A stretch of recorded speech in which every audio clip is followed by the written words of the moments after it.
Well, what do you look forward to or anticipate the most tomorrow when you guys roll off? I mean, a lot of variables. Yeah, I haven't been in the car in a long time. I just want to be in it. You know, I'm just looking forward to anticipating going out and hearing the engine wind up, feeling the grip or the lack of it, and you know, just get out there and see what the car's doing, see what kind of race car we got. We don't know, we haven't tested, so it's very exciting. How about the shootout Saturday night? I mean, that should be a pretty interesting show, kind of along the same lines as... Yeah, the whole damn field's in it. I mean, it should be pretty interesting. I don't know, I just wish it was old format because it was pretty cool.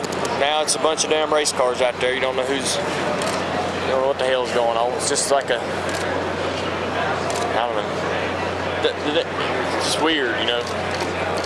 I miss the old way. It'll have a new format next year, probably. It'll probably go right back. It's probably just a one-year thing, hopefully. Everything goes back to the way it was, you know. I mean, winning a pole position means something, and it meant getting into the shootout, and that should be the way it is. Hopefully, I mean, it's going to be an exciting race, but there's damn sure a whole lot of race cars out there that could cause a lot of trouble. Should be. Hopefully, everybody stays on the asphalt. Nobody ends up on their roof. You mentioned pole position. Is that something that, you know, obviously winning down here is a big thing, but pole position, obviously, not just from a strategic standpoint, it's pretty cool to sit on pole as well. Yeah, it's all right. I mean, it's tough, though. I mean, it's hard because a lot of guys are going to build some big motors just to be able to make the race. And if you look at the top 10 qualifiers from the last race here, it didn't make much sense. So it's just, you know, you got a lot of guys that build a lot of power just to make the race and don't really worry about their motors lasting the whole 500 miles. They just got to get in the show. That's what's important. And so, you know, winning the pole is really hard for a team who's trying to win the 500-mile race. But it makes it fun when you start, you know, mid-pack of one of them qualifying races on Thursday and get to drive up through there. Is there a day that goes by that this race doesn't cross your mind? I'm sure there is, but I mean, it's a pretty big deal, isn't it? Yeah, the Daytona 500 is a really important event to us.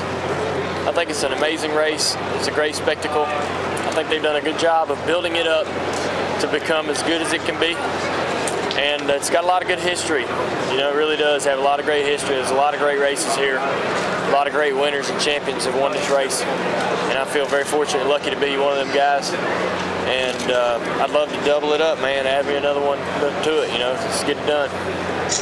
Go ahead. Is Hendrick feeling any issues with the economy? You guys are one of the top teams. I'm sure Amp and Lowe's or DuPont are getting their money's worth. But you guys feel it over in your shop as well? Yeah, we do. I mean, we've all had to make cuts. We've all had to look at areas where we can save money. And it's a very tough situation and very difficult time for us. More so for others, obviously. But no one is immune to the situation.